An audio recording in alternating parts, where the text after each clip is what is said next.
দিয়েছেন।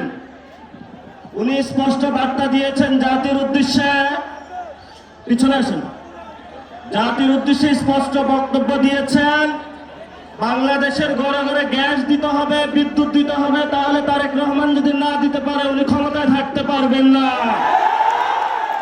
আমি ছোট্ট একটা স্মৃতি বলবো, 2013 সাল বেগম খালেদা জিয়া ঠিক এই জায়গায় বক্তব্য দেওয়ার জন্য এসেছিলেন।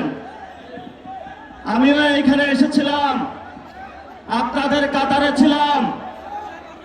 এখানে দেখি চেয়ার নিয়ে মারামারি শুরু করে দিয়েছিল তৎকালীন ছাত্রদল যুবদল। ওই সময় বুঝেছিলাম এরা হাসিনাকে ফালাইতে পারবে না। তখন আমরা ইনশাআল্লাহ পুরো বাংলাদেশে গুছানোর কাজ আরম্ভ করি। 17 বছর লেগেছে, সকল দল মিলে ফ্যাসিবাদী সরকারকে বাংলাদেশ থেকে বিতাড়ন করেছে। এখন আমরা শুনতে পাচ্ছি বাংলাদেশে নাকি আপা টুক করে ঢুকে পড়বে। আমরা বাইচে থাকতে আপা আসতে পারবো?